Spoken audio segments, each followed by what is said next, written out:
áreas. Tiene un área negra, que es la de circulación, tiene un área gris, que es la zona, digamos, controlada para el personal quirúrgico, de tanto médicos como enfermeras, y hay una zona blanca, que es propiamente los quirófanos. Entonces, bueno, si vemos en este plano, este, vamos a ver que esto es una zona de elevadores.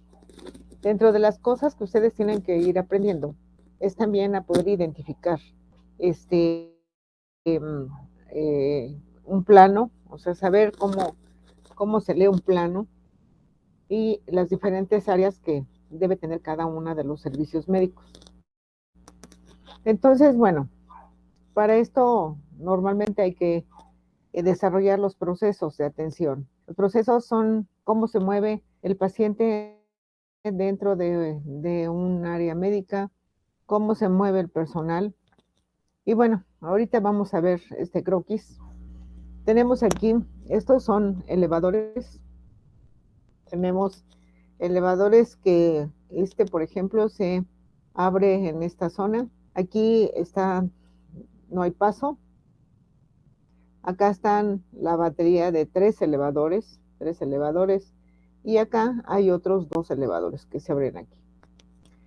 Es importante en el hospital definir qué elevadores son públicos y qué elevadores son para los pacientes. Entonces, bueno, por ejemplo, estos dos elevadores están más hacia el área, digamos, de servicios, y estos que están acá afuera son los que son utilizados por el personal. Actualmente, los elevadores se tienen que dividir aparte en elevadores que son de servicio del hospital. Por ejemplo, el elevador que maneja todo lo limpio, ¿no? Por ejemplo, la ropa limpia, la comida.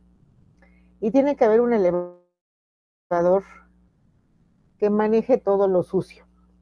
Por ejemplo, la ropa sucia y todo lo que son los desechos, ¿no? Los materiales RPBI, que se llaman este, desechos potencialmente peligrosos.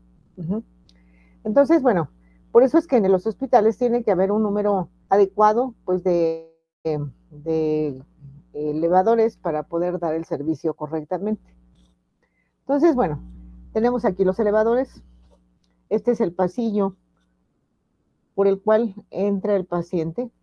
Aquí entra el paciente y puede ser que entre a un área de preoperatorio, que es un paso temporal, muchas veces porque ahí es donde el paciente llega pues de la calle ya para una cirugía programada, no está todavía en el hospital, y entonces puede llegar a esta zona de preoperatorio a que le pongan una venoclisis, en fin, a que lo preparen. Y después de aquí pasa a esta zona, que es la zona de transferencia. Esto es el paciente en la camilla que va de este servicio o que viene sobre este pasillo y que viene de los pisos de hospitalización o de urgencias, tiene que pasar por un sistema de transferencia para que la camilla donde va se queda aquí fuera y pasa a una camilla que está dentro del área blanca. Entonces, bueno, el paciente pasa directamente hacia las zonas de los quirófanos. Actualmente hay una indicación en la norma que debe de haber una doble circulación. Entonces, esa doble circulación se tiene que desarrollar por la parte de atrás, ¿no? Si tuviéramos o sea, manejáramos una doble circulación, entonces, déjenme a ver si lo podemos hacer.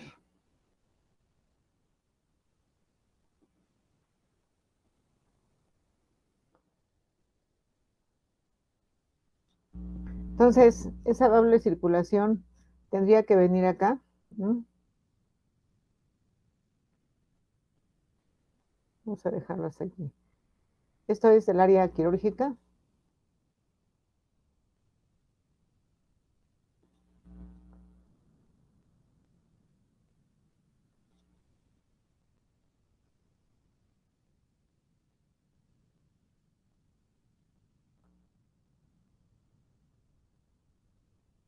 Y del otro lado también tendríamos esa circulación.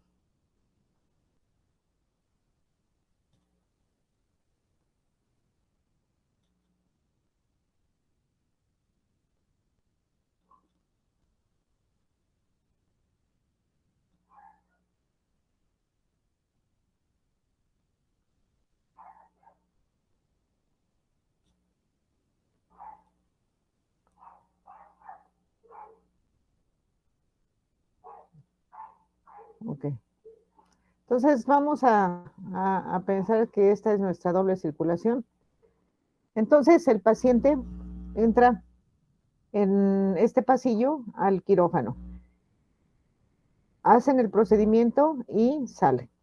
Sin embargo, el personal médico debe salir por esta circulación, que es una segunda circulación, ujú, para salir a lo que sería el área negra, ¿no? El área negra.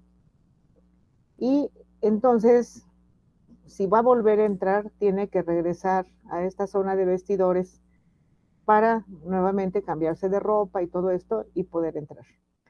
De la misma manera, el personal, claro que aquí debería de tener una puerta cada uno de los quirófanos, ¿sí? ¿Para qué? Para que puedan salir por ahí.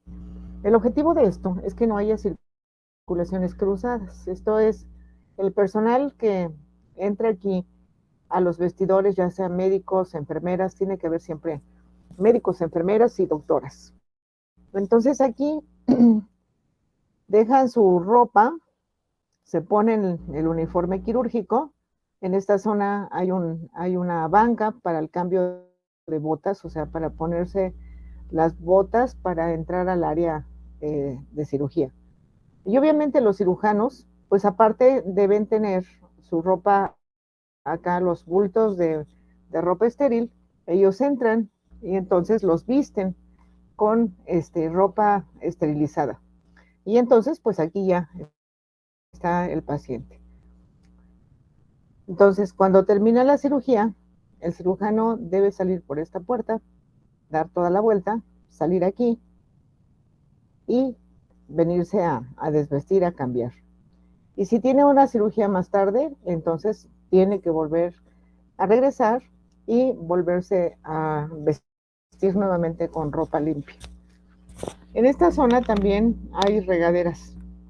¿Por qué? Porque eventualmente si hay una cirugía en donde hay un riesgo de contaminación, entonces todo el personal debe salir del quirófano acá y bañarse para ponerse su ropa de calle. ¿De acuerdo? Entonces, bueno, aquí tenemos un área quirúrgica que tiene 1, 2, 3, 4, 5, 6, 7, 8 quirófanos. Aquí tenemos algunas zonas de servicios. 9 quirófanos, aquí está el otro. Estas zonas de servicio son, por ejemplo, eh, un área en donde se guardan los equipos complementarios. Ahorita vamos a ver cuáles son los equipos que son base en el quirófano. Pero, por ejemplo, aquí en esta área podría estar un equipo de rayos X portátil, un ultrasonido, un microscopio, que en el momento en que se necesite en alguna de las salas, pues lo sacan de aquí y lo llevan. Esta es una zona para ingeniería biomédica, ¿de acuerdo?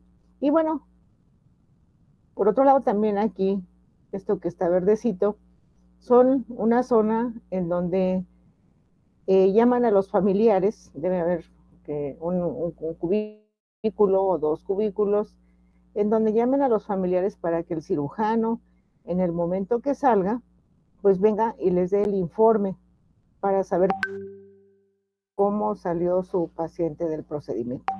Para que esa información pues no se dé en el pasillo, ¿no?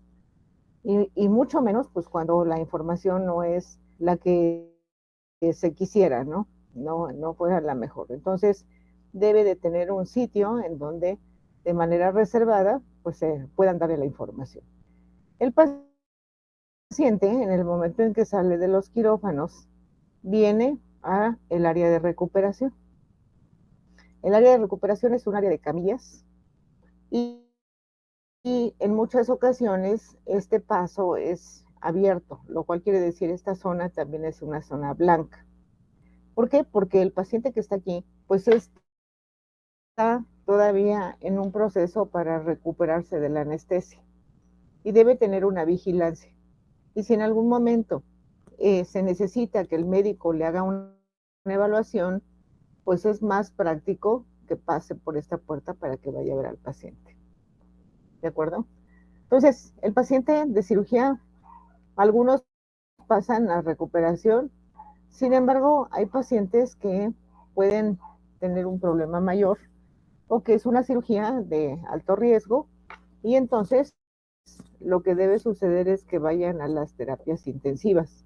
Entonces, en este caso, puede pasar por aquí, puede pasar hacia acá y aquí tenemos una terapia posquirúrgica o una unidad coronaria, en fin, lo que son las áreas críticas, ¿de acuerdo? Sí se ve el dibujo, o sea, sí se entiende. Sí. ¿Sí? Ok.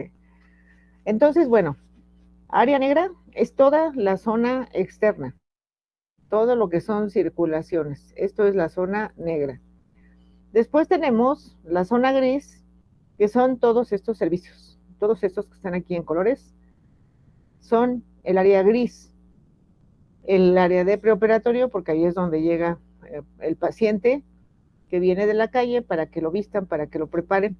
Y si el paciente viene de hospitalización, pasa por aquí. Y esta es una zona de transfer. Esto es el intercambio de camillas. Una camilla que anda circulando por el hospital no debe pasar hacia el área blanca. Tendría que ser sanitizada, lavada, para que no venga a contaminar algo acá, ¿de acuerdo? Entonces, área blanca es todo esto. Área gris es todo esto. Y área negra es todo lo que es el pasillo exterior. Aquí no se ve, pero bueno, lo vamos a ver cuando veamos central de equipos y esterilización. Esta es una zona de la central de equipos y esterilización y debe tener una comunicación aquí directa para entregar todo el material esterilizado. Los bultos de ropa o los paquetes ya esterilizados, el instrumental, todo eso debe de pasar por aquí y ser repartido a los diferentes quirófanos. Entonces la central de equipos, que debe estar acá, es un área que tiene también 3 zonas, ya lo vamos a ver, pero la zona en donde está en comunicación con el quirófano es la zona donde está almacenado todo el material que ya pasó por el proceso de esterilización. Entonces, ese está aquí. Más abajo, pues está la zona gris y la zona negra, que es donde se recibe todo el material sucio del hospital, de los quirófanos, para que se haga todo el proceso de lavado, desinfección, preparación y esterilización. ¿De acuerdo? ¿Tienen dudas de este croquis? ¿No? ¿Ninguna duda? ¿O no hay nadie ahí? Por el momento no, Yo sí tengo una duda. ¿Perdón? por el momento no, profesor. Yo sí.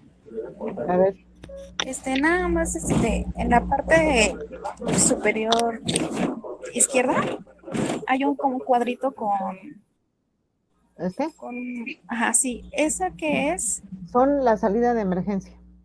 Ah, ok. En este plano es la salida de emergencia. Lo que sucede es que todas las áreas, todas, deben tener una salida de emergencia por cualquier situación, ¿no? Sabemos que, por ejemplo, si hubiera un sismo, bueno, no pueden dejar al paciente ahí en el quirófano abierto, ¿no? Entonces tienen que terminar el procedimiento, pero pudiera ser que alguna zona de acá se haya dañado y entonces esta puerta solo se abre cuando verdaderamente hay una necesidad, ¿no? De que hubiera que sacar a los pacientes que están en cirugía por esta escalera. Y esta escalera es una escalera muy ancha, o sea, debe tener alrededor de 1,5 metros de ancho y los escalones tienen que ser bajitos para que puedan eventualmente bajar una camilla, ¿sí? Entonces, normalmente esta puerta está cerrada y sellada, o sea, tiene que estar absolutamente sellada. Y puede ser un material como por ejemplo el unicel, ¿no? Que se pone en un marco y ese marco se coloca en esta zona y se sella, todo se tiene que sellar.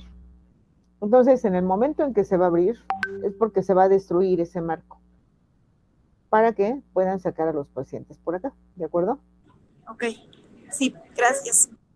Ok, bueno, aquí hay otras áreas, por ejemplo, esto son lavabos para los cirujanos. Acá también hay una zona de lavabos para los cirujanos, para que se laven y puedan entrar al quirófano que les corresponda. Normalmente, vean ustedes que este es un quirófano muy grande, ¿sí? Este también es un quirófano grande, este es similar a este es un quirófano más angosto, y estos son más pequeños, ¿no? Bueno, estos quirófanos, digamos que tienen el tamaño estándar que debieran tener los quirófanos. Esto es alrededor de unos 45 metros cuadrados, ¿sí? Estos grandes son para procedimientos de neurocirugía, de cardiocirugía, de trasplantes, en donde hay necesidad de tener mucha instrumentación ahí adentro. Por ejemplo, este quirófano anda alrededor de 64 metros cuadrados, 8 por 8, y es para procedimientos de cardio. Este tiene alrededor de unos 55 metros, es un quirófano también muy grande. Y cuando uno los ve vacíos, pues es así como una pista de patinaje.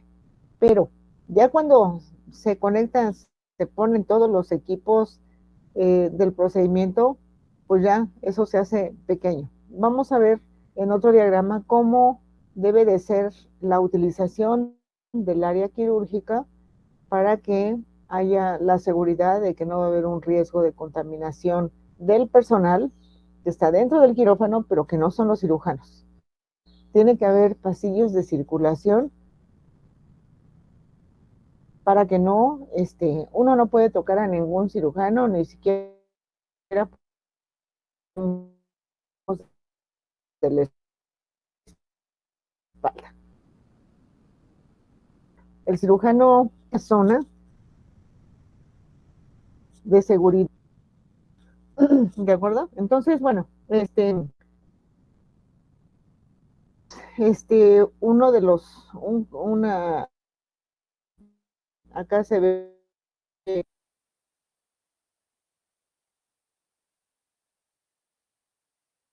y tenemos muchos montados dentro de la celda que está en el piso. Sin embargo, vean ustedes que el quirófano está muy limpio, ¿no? Está muy limpio, no hay cables en el piso, no hay obstrucciones, no hay nada.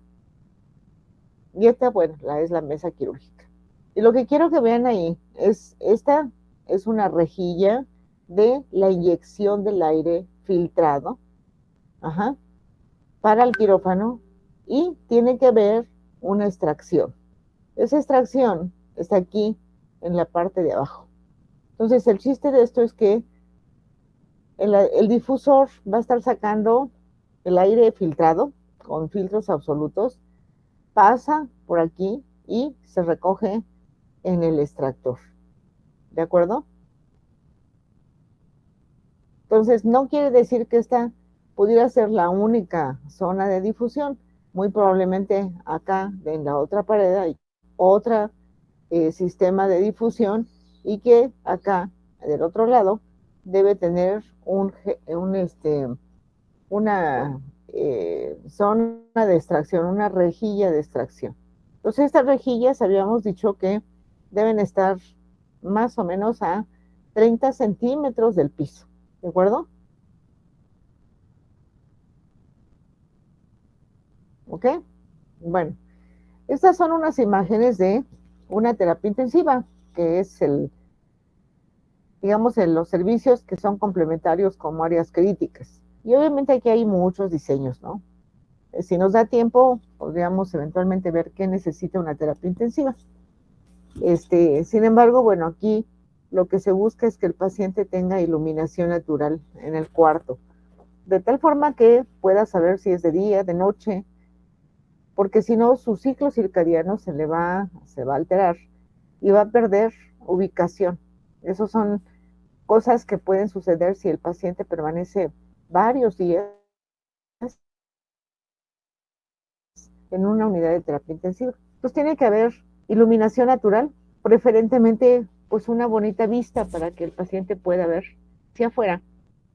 Y la otra es que si esto no tuviera iluminación natural, entonces con la iluminación se tendría que hacer los cambios necesarios para que el paciente sepa si es de día o si es de noche y no pierda esa ubicación. Entonces aquí hay diferentes tipos de terapias, ¿no? Una que es muy usada es, por ejemplo, este tipo de puertas, ¿no? Son puertas transparentes y la segunda puerta es corrediza, ¿no? Corrediza para que si necesita estar cerrado, pues lo ponen cerrado. Si necesitan salir, tienen que abrir una parte para que el personal pueda salir. Entonces, hay diferentes tipos, ¿no? Aquí se ve como si fuera una comunicación entre todos los pacientes, pero en realidad no es así, sino que tienen un sistema para que se pueda aislar cada paciente, ¿no? Con unos paneles, por ejemplo, con cristal, ¿no? Y puede ser cristal translúcido o puede ser un cristal que tenga motivos, ¿no? Por ejemplo, de árboles, de peces, de cosas que al paciente le den tranquilidad, ¿no? Entonces, este es muy usada porque se puede aislar a los pacientes que requieren tener una separación del resto por riesgos de contaminación. Entonces, sin embargo, hay que leer la norma para poder platicar, ¿no? Y poder saber cómo, cómo es el movimiento de pacientes.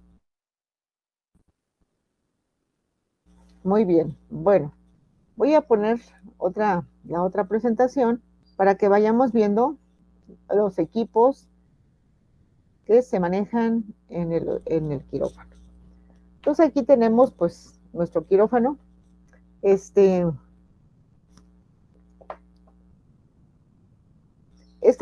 tipo de quirófanos se llaman endosuite y se llama endosuite porque tiene los equipos para hacer cirugía laparoscópica. Entonces, tienen los brazos y está montado ahí el equipo para que sea más práctico, ¿no? Entonces, los pacientes que requieren de una cirugía endoscópica, pues los meten a esta sala que ya está preparada con todo el equipo ahí, ¿de acuerdo? Entonces, bueno, ¿qué tenemos de equipamiento?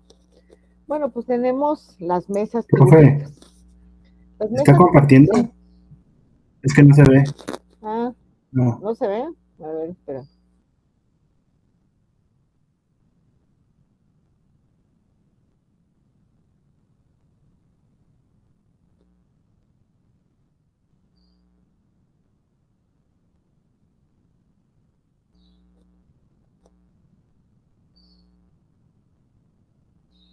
Ok,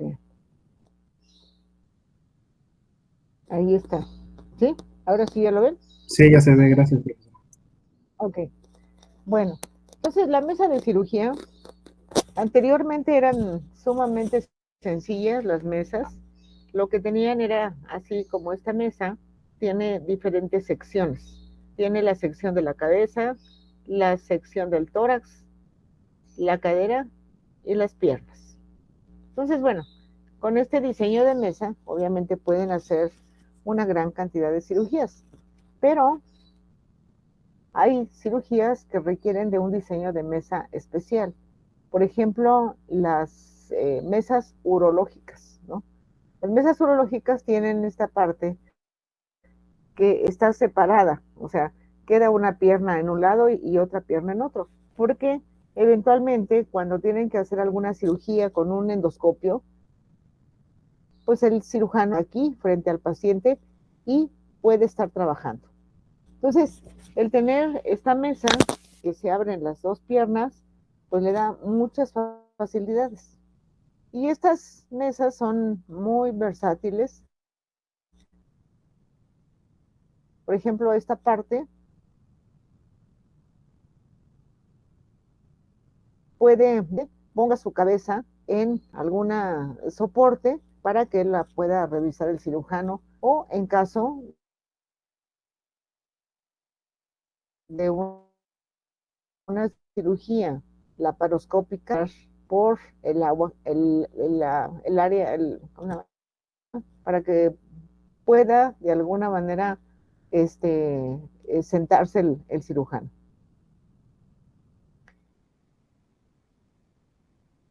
Si fuera una neurología,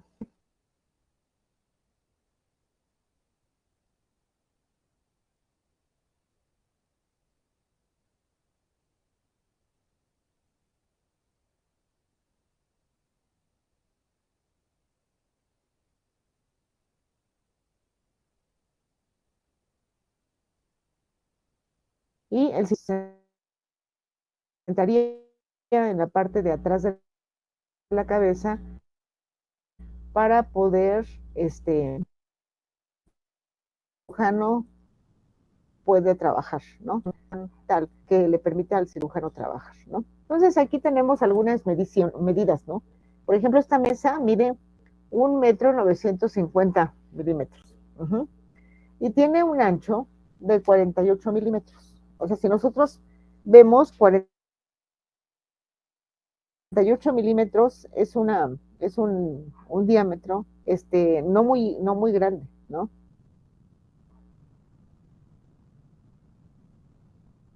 En otra también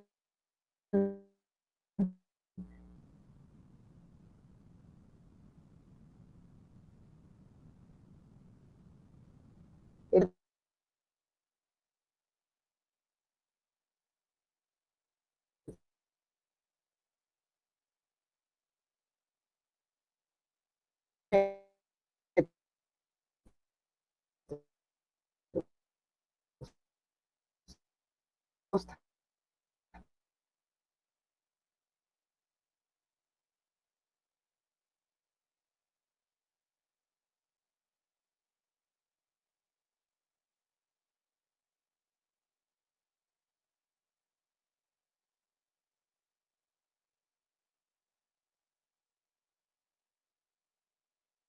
mesas,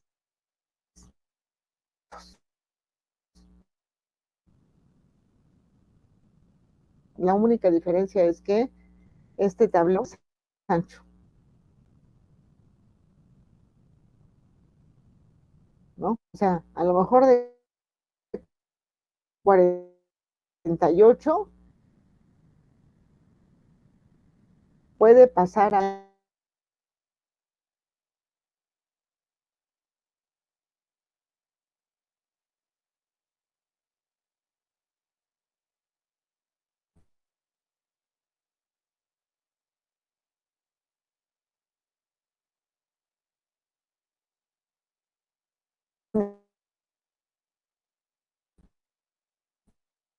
el, el resultado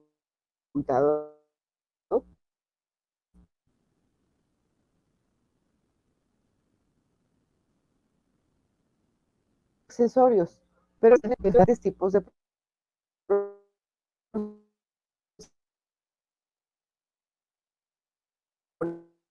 ejemplo, es una ortopedia y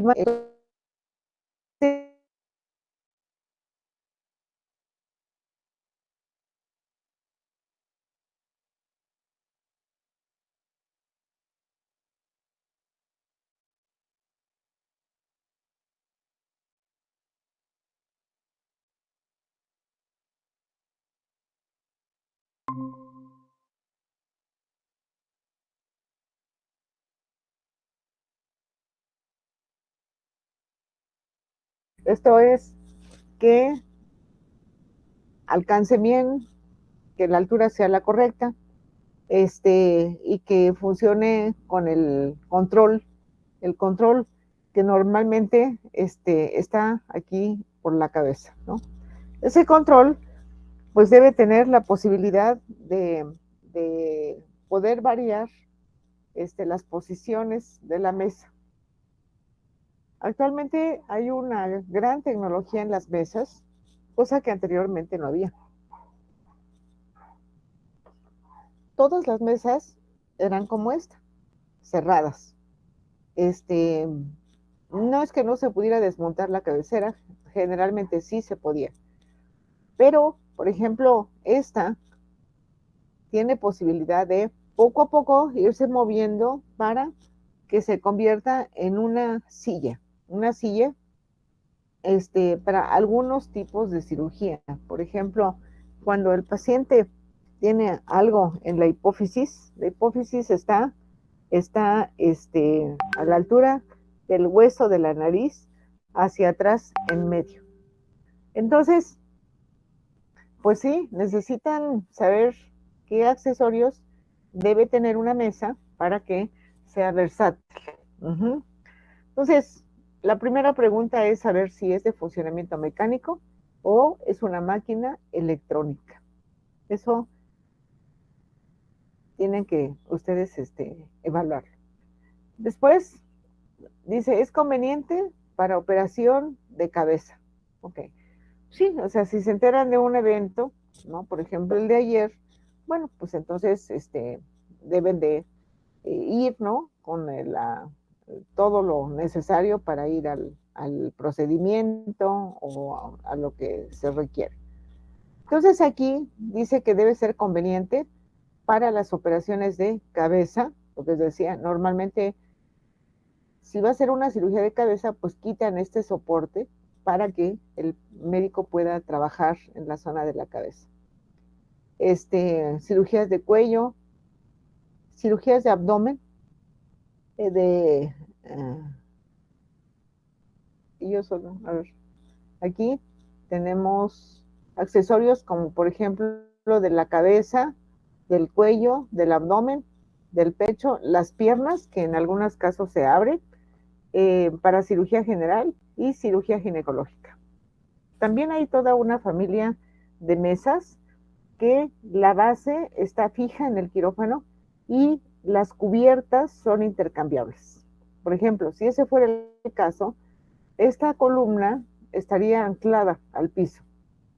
Y si fuera una cirugía ginecológica, bueno, pues tendría que llevar la piecera con lo necesario para poder separar las piernas y que el médico pueda trabajar. Entonces, ha evolucionado mucho el diseño de las mesas. Actualmente la mayoría son mesas electrónicas y obviamente se tiene que tratar con mucho cuidado como al equipo médico, ¿no? Sin embargo, las mesas tienen motores. Los motores ya sabemos que consumen mucha energía. Entonces, esa información pues se tiene que analizar en el departamento para saber qué es más conveniente. Hacer un quirófano especial para el tipo de cirugía o hacer más versátiles los accesorios de las mesas que ya están instaladas. Eso pues es una decisión interna, ¿de acuerdo? Muy bien. Entonces, vamos a ver.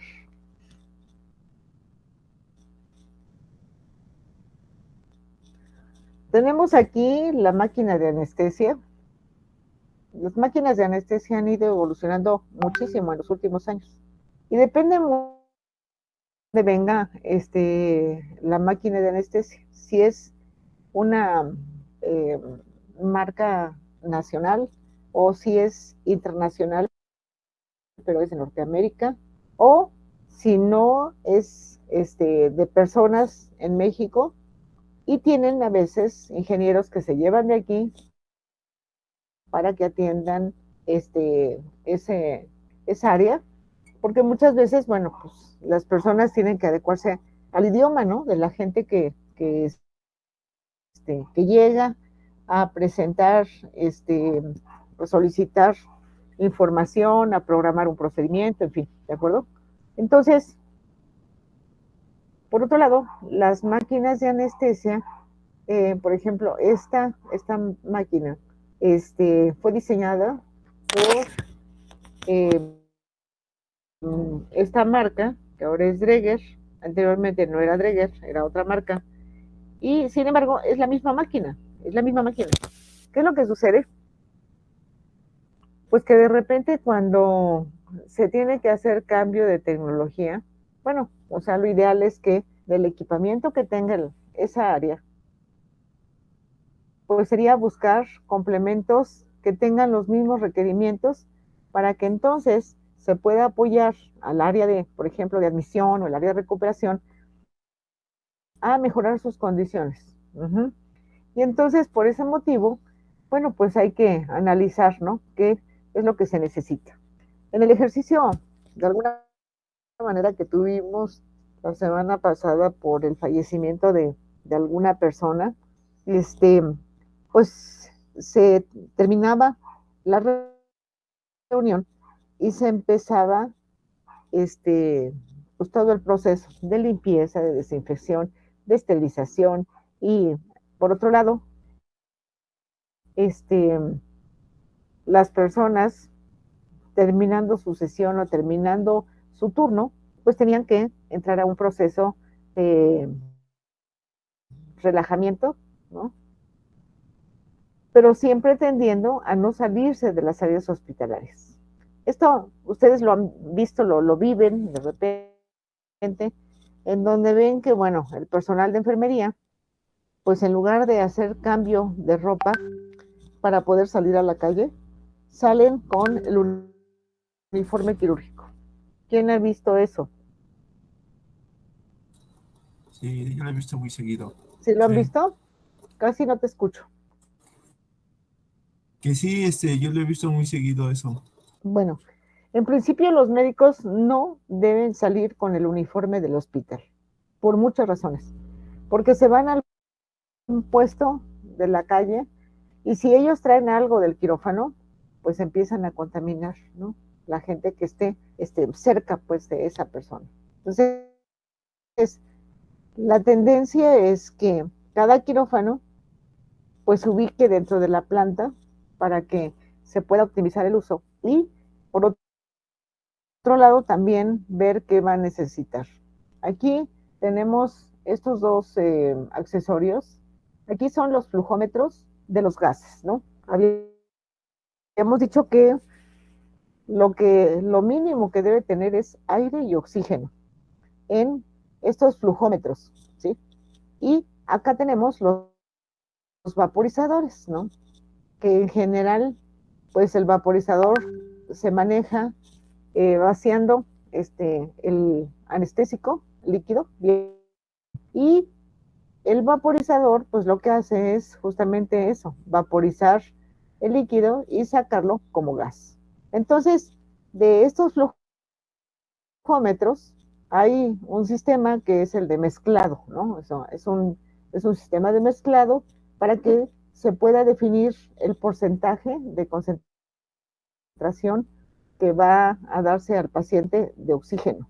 Cuando ya está definido eso, entonces, bueno, pues a través de los flujómetros pasa la mezcla de gases de aire y de oxígeno y esa mezcla pasa al vaporizador para que por arrastre saque el anestésico y lo mande al paciente en el ventilador mecánico que normalmente está asociado a la máquina de anestesia. Lo vamos a ver con más detalle cuando veamos qué características deben tener las máquinas. Sin embargo, bueno, contiene circuitos neumáticos, que son las mangueras que se utilizan para conectar al paciente a la máquina de anestesia. Con frecuencia tiene un monitor integrado.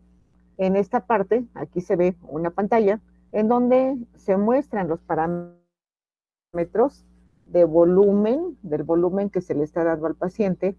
En este caso es del volumen corriente o el volumen tidal, y también eventualmente se puede medir el volumen minuto. Ya veremos cuando veamos ventiladores de qué manera, cómo se mide el volumen minuto. También debe de dar la información en esta pantalla de la concentración de oxígeno que se le está dando al paciente. ¿Sí?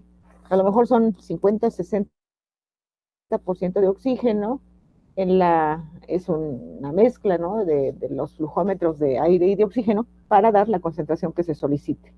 Y obviamente si se utiliza este tipo de anestesia, pues entonces esa mezcla del gas pasa por el vaporizador y arrastra el anestésico y lo manda al paciente.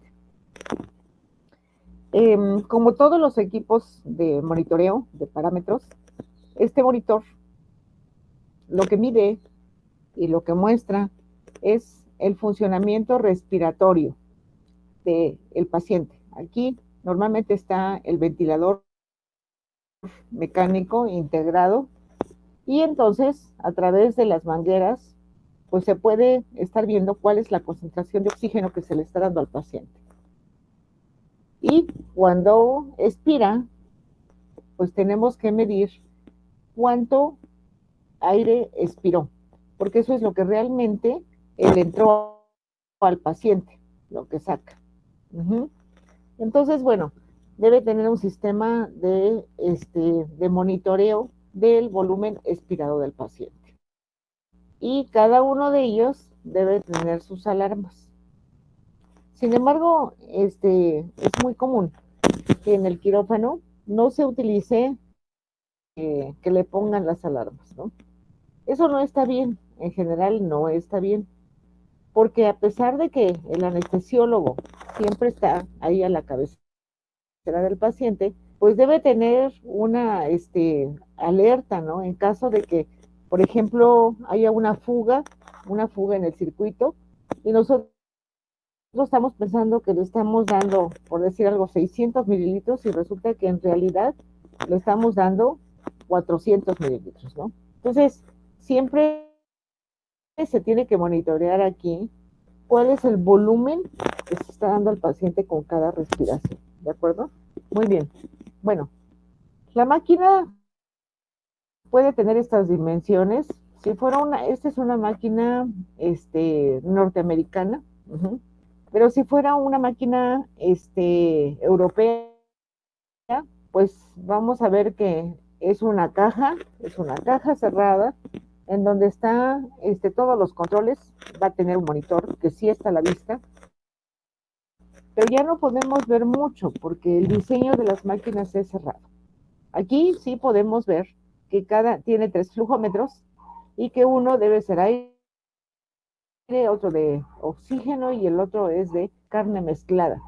Entonces, podemos ver aquí los vaporizadores. Sin embargo, en la misma máquina, pero con un diseño europeo, pues esto lo único que se podrá ver será la pantalla del monitor. A lo mejor tiene alguna zona en donde a través de tuberías se pueda rellenar los tanques térmicos, ¿sí? Y aquí, en cada flujómetro, pues si nosotros le abrimos, se va a ver si le estamos dando 3 o 4 litros o 5 litros de aire, y como tiene que ser pues una mezcla, entonces pues se tiene que abrir parte de oxígeno, parte de aire, ¿no? Si dijeran, bueno, el paciente debe de respirar 60% de oxígeno. Bueno, entonces la mezcla se hace aquí. Obviamente, al definir la concentración, tiene una celda aquí que es de la celda de medición de oxígeno. Y obviamente mide tanto la concentración en el punto de entrada para el paciente como la concentración en la exhalación del paciente. ¿De acuerdo? Jóvenes.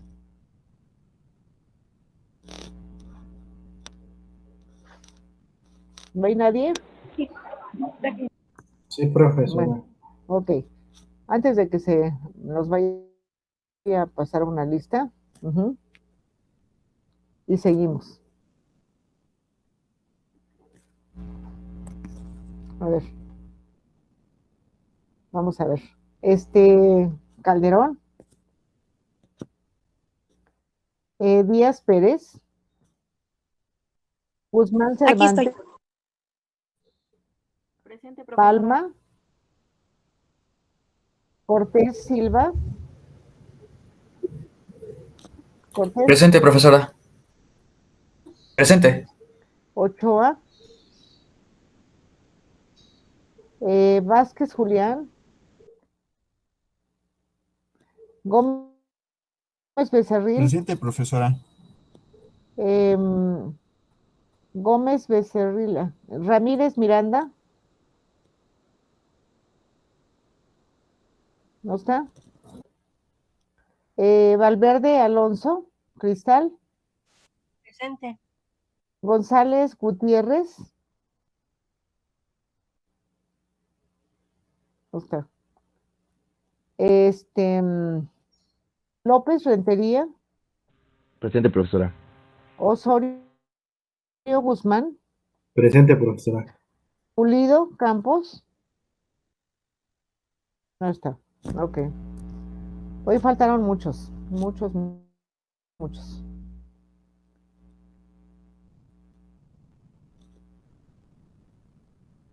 Muy bien. Bueno, entonces continuamos. Aquí tenemos otro equipo que es el aspirador quirúrgico.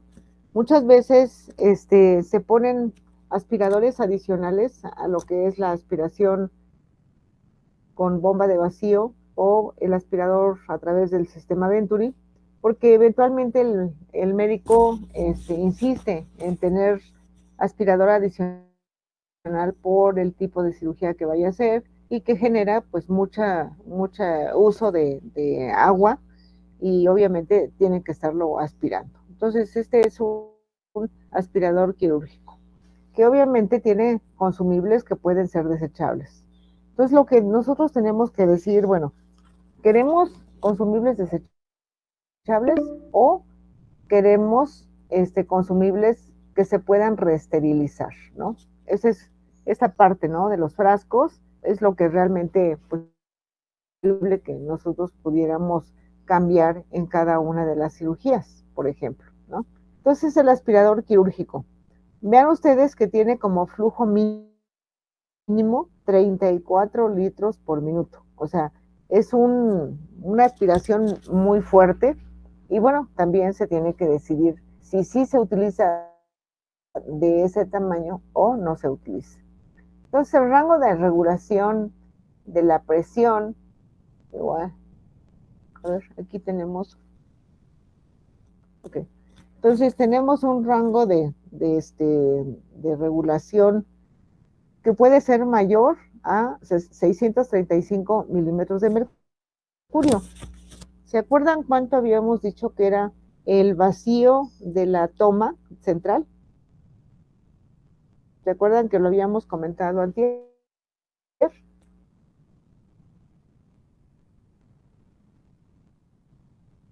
¿Cuánto era la presión de vacío? 18 milímetros de mercurio. 18 milímetros de mercurio.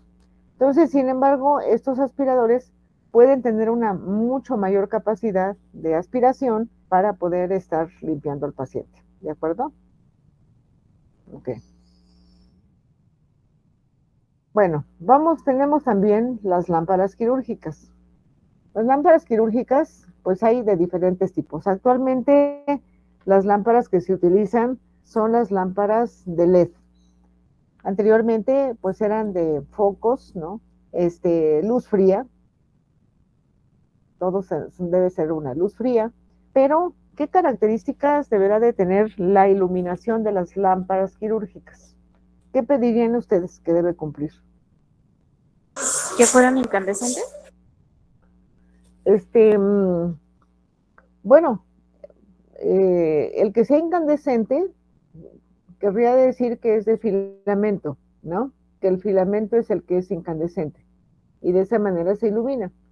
Normalmente no se utiliza ese tipo de sistemas porque el tungsteno, o sea, lo que es propiamente el sistema de iluminación, pues genera sombras. Entonces, no es útil como lámpara quirúrgica. La lámpara quirúrgica debe cumplir con varias condiciones. Una es que no cambie la coloración del tejido que se está viendo. Entonces, para eso, pues la lámpara debe cumplir con condiciones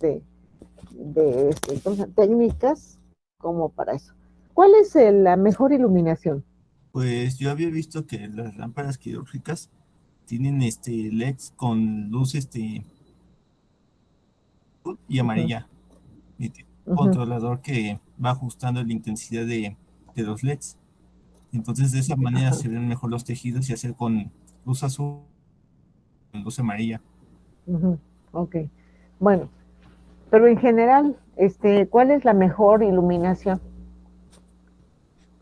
La luz solar. La luz solar, exactamente, la luz solar. Entonces, las lámparas lo que deben de tratar es de tener el color de iluminación y la temperatura de iluminación para que sea lo más parecido a la luz solar. La luz solar es la que nos saca todos los defectos, o sea, se ve perfectamente los tejidos y aparte no cambia la coloración.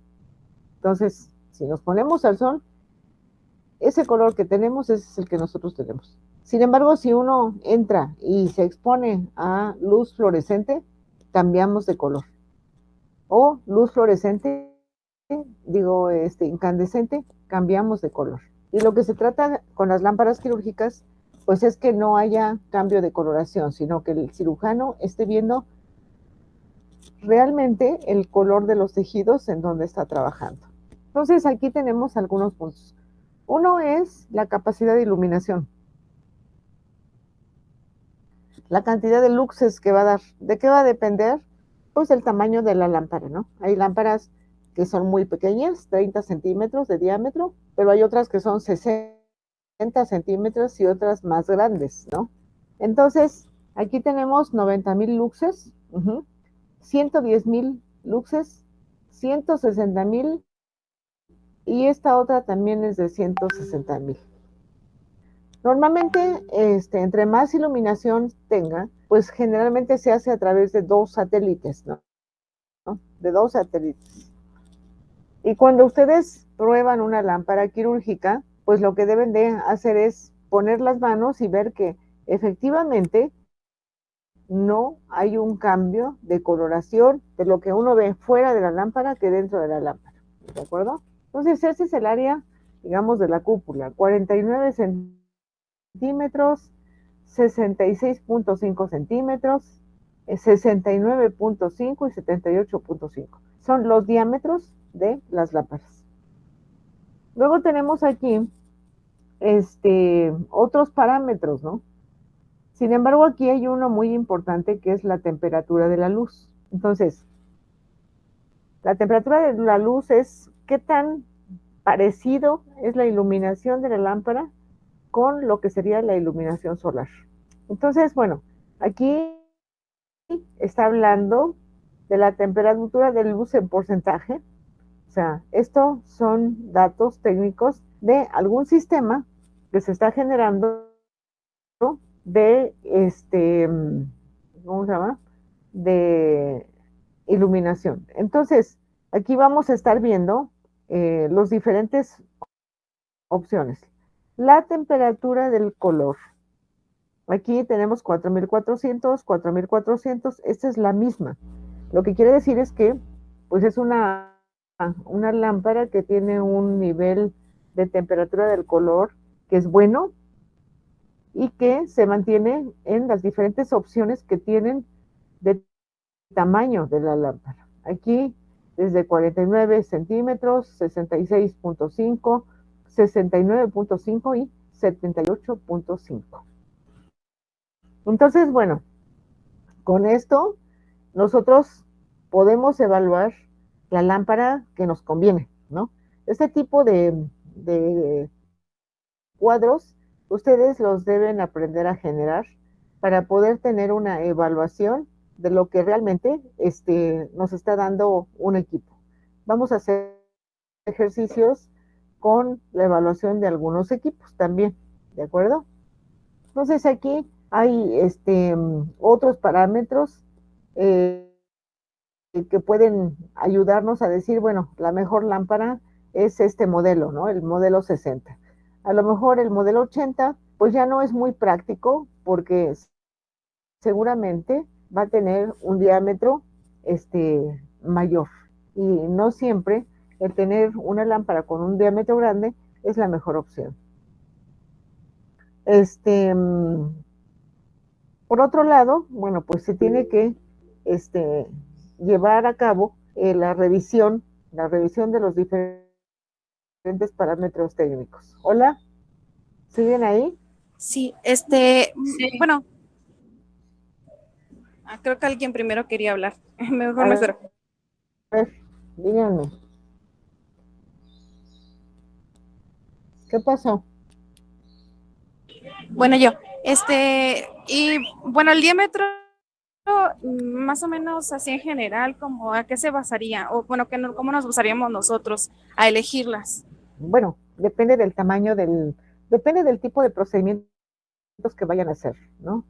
Normalmente, lo más común que se utiliza son lámparas de 60 centímetros de diámetro y son dos satélites, o sea, dos satélites para que a la hora de orientar los dos satélites, pues tengan una muy buena iluminación en el campo, por ejemplo, del abdomen, que es ancho, del abdomen, de la cadera, del tórax. Entonces, si fuera una zona más pequeña, por ejemplo, en las salas de hemodinamia, pues por un lado está trabajando el hemodinamista metiendo catéteres al corazón, pero por otro lado están haciendo algún procedimiento en la femoral, que es por donde entran con los catéteres y necesitan iluminación en esa zona, pero es un campo muy pequeñito.